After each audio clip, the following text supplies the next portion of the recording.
So, Matt, we'll start with you since you're our honorary guest. What is your definition of a diet break, and how do you implement that with your clients? I think with a lot of what we talk about and a lot of what goes on with coaches, the general answer is going to be it depends. It depends on what the body is needing from that current client. From my point of view, a singular refeed or a cheat meal it is not going to satisfy what our goal is. The goal of a diet break is understanding that the metabolism has adapted a bit to the deficit and stress of dieting. So we're basically trying to give it a break, whether we call it a diet break or a deload from contest prep, whatever it may be. We're essentially just taking a little break. So in that regard, I don't really look at a cheat meal as being too effective for that. And research has kind of shown that a singular cheat meal isn't very effective for that. I utilize singular cheat meals as a way to reduce cortisol, because, it can spike endorphins and make somebody calm down and feel better. So that does have its place and its benefits, but I don't look at that as a benefit on metabolic function, really. So when I do diet breaks, I'm looking at going from a deficit into more of a maintenance place, definitely not a surplus, because their metabolism has already adapted. Their maintenance is going to be lower than what it previously was. So it's really just pulling them out of their current deficit, whatever that may be. It could just be bumping them up 25 to 50 carbs, an extra 200 calories a day, something like that. And at the same time, I might also pull back cardio and training intensity a bit to help with stress and inflammation. So I might hit things from two different avenues rather than just giving them a huge jump in food. It's usually pretty conservative on my standpoint. And from what I've seen most of the time, generally 4, 5, 6 days is usually enough to get a solid response and then go back into a dieting phase.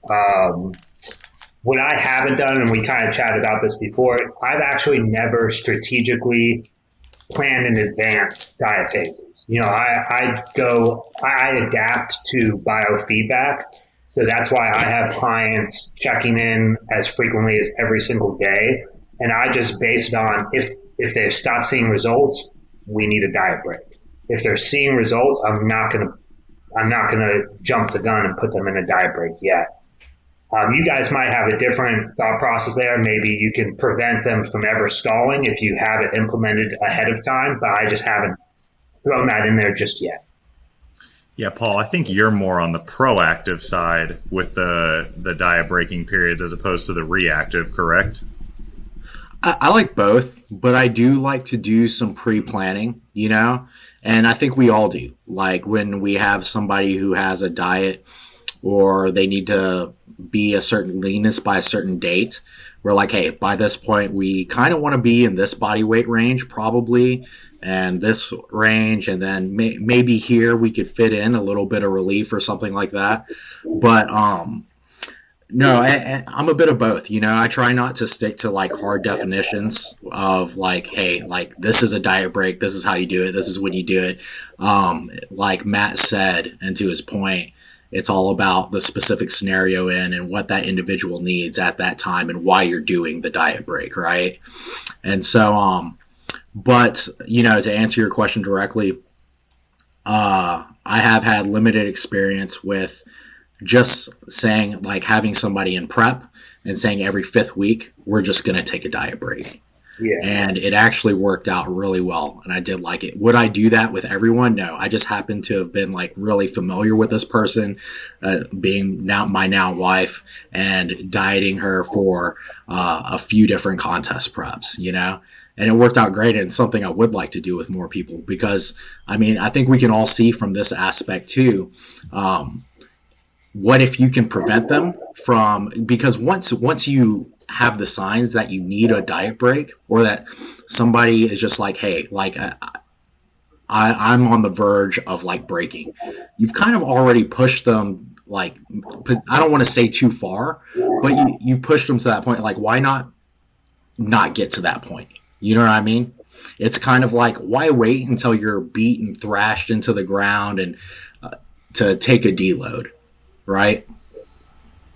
Do you think there's a psychological benefit there as well of having those pre-planned diet breaks of like checkpoints? I look at it like it's like one of those video games where if you got to a checkpoint, it like automatically saved your game as opposed to like completely restarting the level.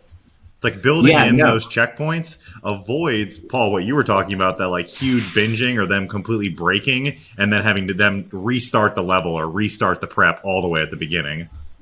Exactly. No, it was huge, man, because her knowing it was coming, it was like, okay, I can do this for another week or two. Too easy, you know? And then from my perspective as a coach, I'm like, I know I can push you a little harder than I normally would, and maybe we can just get a little ahead and give you some relief and then start that process over, right? And so for her, gives them a light at the end of the tunnel. Yeah, and for her, by the end of her prep, she was the leanest she had ever been, dieting the longest she ever had, and she was kind of like, I feel like if I had to, I don't want to, but if I had to, I could keep doing this, you know? And how many people finish prep and say that? I think it's almost the ideal strategy if you know you have a long season planned. If you know you're going to hit a qualifier, maybe there's a gap between your first national show, and if that national show doesn't go well, you're going to have to hit another one in 6 weeks. Like, if that's the plan for the year going in, you almost have to implement these things, because a linear straight through, straight down, calories go down, cardio goes up, that's not sustainable for what's going to be a 36, 38 week dieting period. I mean, it's the same. And if you ask someone the same thing about training, they would say the same. Like, are we just going to progressively overload for the next 36 to 38 weeks? Just keep adding reps, keep adding weight. And people are like, no, that's insane. Well, you can't do the same with your diet. Like, it's the same rules apply there. There's still stressors that needed to be alleviated with these deloading or diet breaking periods, whether it's psychological, whether it's physiological. These things it's a non-starter. It has to be built in at some point. Yeah. Dom, I think to that point, I think that preps, wherever this idea of preps are generally 12 to 16 week, situations, I think that just needs to be thrown out the window. And for the most part, preps should be longer. I think almost everyone, I would say 9 out of 10 people, have an unrealistic time frame for how long it's going to take to get lean, and they also have an unrealistic idea of how much fat they actually have on their physique. And so by creating a very long, smooth prep, you also take away the whole stress of a deadline, So I think there's multiple benefits of just planning a much longer prep in advance with the diet breaks and stuff incorporated in there. How many times do you think you've asked a client, how much do you think you've had to lose, and they nail the number perfectly? 0. 0.0. One thing I want to throw out, going along with what he just said, was for this particular prep, because it was COVID, there was a lot of uncertainty and show dates kept getting pushed back. And so her prep did end up being, I think, pushing 30 weeks or something. It was a very long prep, and that was not the initial plan. But being able to take those diet breaks was not only beneficial psychologically, but it's sort of, I don't know what the right word is, more like artificially or just imposed, sort of, it made us slow down the dieting period, basically, right? And so what we ended up seeing was she ended up finishing her prep and not doing nearly the amount of cardio that she normally did, or eating as low of food as she normally did. and getting leaner than she ever has. Like, I would, she would maybe do a little bit of cardio like the week before a diet break, maybe 2 weeks before a diet break. And when I say a little bit, like, maybe like 20 minutes most days. And then there was a point where I was just like, I don't even think you need this cardio. And so I didn't have her do any like machine cardio. I had her keep her steps up around 8 to 10K a day. So that is a decent amount of activity for sure. But then she didn't do any real cardio again until like 3 or 4 weeks out. Yeah. Sorry, my dogs are going wild. Dom, I want to throw one to you. I'll let you answer the first question first. I'll tolerate it. And then I want you to speak a little bit to what are some of the adaptations outside of like stress or cortisol that occur during a diet, and maybe what are the time frames that those occur over. So an example might be like thyroid downregulation during a diet. You usually see that downregulation in the first couple weeks of the dieting. So that might be an example. But first, what's your definition of a diet break? Well, probably the same as both of these guys. Come on, say something different. Just like, my version of a diet break is, well, I let people go I'll to do Universal and they breaks. eat like turkey legs. I feel like I give more cardio breaks than I do diet breaks. Like, I probably will tell somebody to not do their cardio for the week more than adding food back for a couple days. Or I'll give them like no cardio for the week and just like 3 high days in a row and like make sure those high days are way over their maintenance. And then that's it. So it's not like a extended like week of high calories with no cardio. But I feel like because periodically I'll tell people like, hey, cut your cardio in half or don't do any this week. I feel like doing those in like small increments throughout prep stop me from having to do like a full week of food or things like that. But I like doing that. And I think actually clients enjoy it more. I feel like I have way more clients that hate the cardio more than the dieting. I think it can go both ways, but I think you bring up a good point. Maybe a better terminology is a deficit break over a diet break. So one way or another, we're changing the deficit, whether it be through activity or, food intake.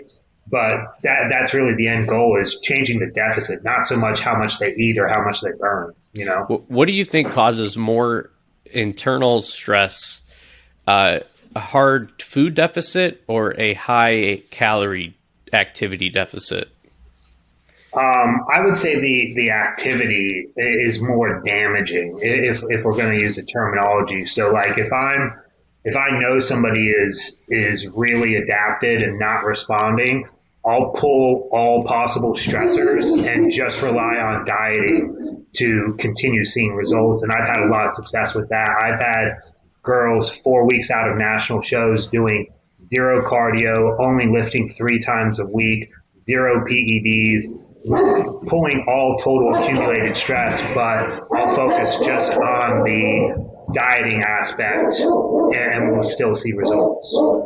Well, I think that I'm sure a lot of us have maybe seen this at some time where it seems like when you strongly rely on activity and cardio to be the driver of fat loss, things don't really work out as cleanly. It's almost like, hey, the bulk of our deficit, and I think, Ryan, you said this to me years ago, like the bulk of your deficit should be probably from the diet, and then the cardio and the activity, you're just kind of tapping on the gas a little more, right? Yeah.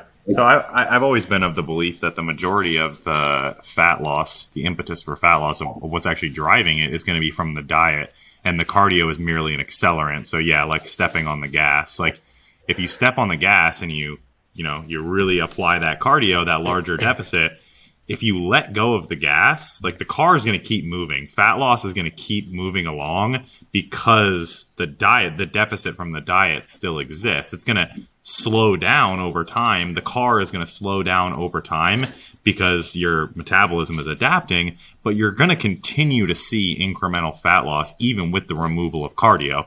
If you remove cardio and fat loss completely stops, then you need to take a look at the deficit that's being created by the diet because it's not large enough. Yeah, I think that goes with the saying you can't out-train a bad diet. Right. Yeah. Like you can't do cardio so much to drive that deficit, which you even see like with people cheating and then trying to do an extra 500 calories of cardio the next day to, fix it, for lack of better terms. But I think that's a good point because that is something that a lot of people don't understand. They think they can do more and more cardio when really they're probably just stressing their body out, over revving that engine way too much. And eventually once those RPMs are constantly high, your engine burns out. Yeah, too much systemic stress, and then the RT3 is through the roof, and then, you're not seeing any results. Yeah, and then we also have to think about recovery, but I almost look at it as we still probably in most circumstances want some increase in activity, and we almost want to look at maybe the cardio as what actually it's intended to be from like a fitness standpoint, and giving you like the tools to efficiently use fat as fuel and things like that. Like, I think I had one of the best fat loss. Sorry, go ahead. Go ahead, Dom. No, I was going to say, I think I had one of the best fat loss phases when it was with Paul. It was when we focused on steps and food, and cardio didn't come in until like the last 3 weeks of that fat loss phase. I think just increasing NEAT by itself has such a big impact on it. Even now, like I've moved from a condo to a house and my steps have almost doubled, and I'm eating a lot more than I probably would have been in the past, probably because my NEAT is just higher. Yeah. No, I agree. I was going to say the same thing. Even if I'm pulling all cardio, I still make sure that they're getting their steps in, and I'll almost always have clients doing calming outdoor walks after meals, whether it be 5 or 10 minutes, something like that, to help with that process. So, yeah, I mean, activity still has to be there, obviously. I was listening to a podcast with Dr. Ben House. He's a really good one. We might want to have him. Dr. House, like the TV show? Yeah, Dr. House. But Ben, and he was talking about like the difference in appetite regulation with kind of NEAT versus added in cardio. And I'm not an appetite expert, so I can't like speak to his point. And you'd be better served to watch the episode of Iron Culture that he was on. But it seems like that low intensity NEAT, getting your steps in, actually has a positive impact on appetite regulation versus just going to the gym, doing like 15 minutes of like HIIT and then being done. There's some sort of interaction there with gut hormones that he was talking about, and regulating appetite. So some interesting stuff there. And it seems like, Matt, from what you're talking about, you've seen it in practice as well. Yeah, for sure. What's interesting here is the four of us, because I do something similar. None of us actually take people out of the deficit. We lessen the deficit by either reducing cardio or, like Matt said, maybe just adding, 50 to or 25 to 50 grams of carbs, increasing calories by 100 to 200. But none of us actually remove the deficit, whereas it's pretty common, at least in the literature, for the deficit to be completely removed. The individuals are put back at maintenance. So what have you heard people talk about, or what do you theorize people are getting at when other coaches are getting at when they bring calories all the way up to maintenance? Are they trying to combat some of the metabolic adaptation? Is it a psychological thing? Is that based on a weekly deficit or like a daily deficit? Weekly. So that would be what I've seen most is anywhere from like 1 to 2 weeks at maintenance, at new estimated maintenance. Yeah, because when I do those back-to-back high days, like if I do 3 or 4 high days in a row for somebody, they're pretty over maintenance. They're at least 500 calories over. And the reason I do that is because we could see in literature, if we could get a good enough leptin response from that food, we can see a little bit of upregulation in thyroid output. So if they're, not on HRT thyroid and they're just, a natural competitor, if I can try to stimulate a little bit more thyroid response to come back from the extended dieting, it's usually better seen when food's a lot higher. So that's probably why you see people do that. Well, I'm not necessarily against doing more food. I think it just depends on the situation. But to that point, it's recognizing what would be their new maintenance level of cows because their metabolism has adapted. You can't go off of what their maintenance cows was 12 weeks ago. It's going to be lower now. So, even a slight pull out of the deficit is going to be beneficial because generally what I do is, like I said, it's usually a combination of both pulling the cardio and adding in some food. So we might be pulling 100 calories from cardio plus adding 200 calories. So then it's 300 calories a day. But my biggest thing is, it also depends on timeline. I'm not trying to take 5 steps back in regards to their progress. So I'm careful with how much food I give them. I'm giving them just enough to accomplish what we're trying to accomplish, but not necessarily overfeed them too. So that's kind of my thought process with that. I want to throw because I've had this. I've said how I like to do diet breaks with people, and I've gotten the response of, "Well, that's not a break. They're not at maintenance, right?" And that's why I don't like to put hard definitions on things, because what are we trying to accomplish? We're trying to reduce stress, some sort of stress, whether that be psychological stress or stress to maybe their metabolism. But I'm not even sure we have really good evidence to suggest that we are actually getting a sustainable improvement in their metabolism, right? But, for myself, I think a lot of us have maybe taken a more conservative route because we're afraid, right? Like we're afraid to lose too much time on a prep or whatever. But, what I've sort of found is it still accomplishes the goal, right? And for myself, I look at it, I go into a diet break, like if we get some cool metabolic effect or whatever, that's great. But my main goal is like making sure the person survives and that they accomplish their goal and they actually get there, right? So for me, a lot of it is psychological based. And so, as long as we add enough food to do that, to keep them going and feel like that they can just keep doing this and reach their goal, then I'm happy with that. And so a lot of times what I will personally do is whatever their deficit is, I'm like, hey, I want to increase your calories by 10% of your estimated new maintenance, right? And I'll just sort of watch that over like 3 days. I'll have them do a midweek check-in. And I'm like, cool, what happened with your weight? You lost weight? That's really cool. So we have room to add a little more food. Let me add in 3 to 5% to finish out this week. And if they have enough time, maybe we go 2 weeks, right? Or if they've been dieting for a long time and they're not in a prep and it's like, hey, we can just take 2 weeks, let's keep increasing food and maybe work towards maintenance. But if we're in a circumstance where we can only afford to take a week, or maybe they're in a prep and we do that week and it's like, I increase your food, you feel better, you feel like you can go back to dieting and you're ready for this. That's great. That's what I wanted. But if we also still happen to have lost a pound or two, even better, we didn't lose any time, right? And that's shown me that you can keep dieting on more food than what I had you at before, right?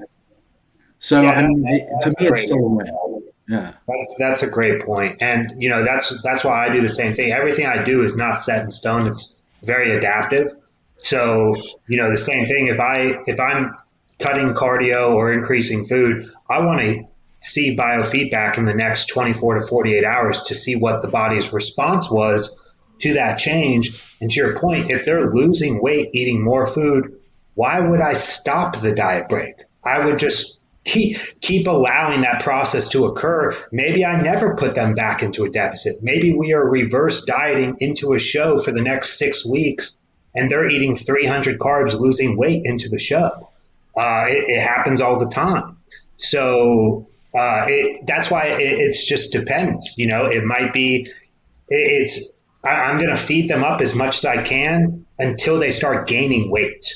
Once I start seeing a negative impact from higher food and less cardio, I'm going to switch back to a deficit to keep our progress going.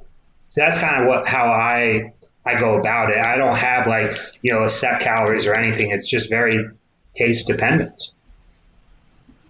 Two things. First of all, the people who come at Paul and they say it's not a break if you still have them in a deficit, it's not a break. When you have a break at work, do you leave work? Right. Checkmate.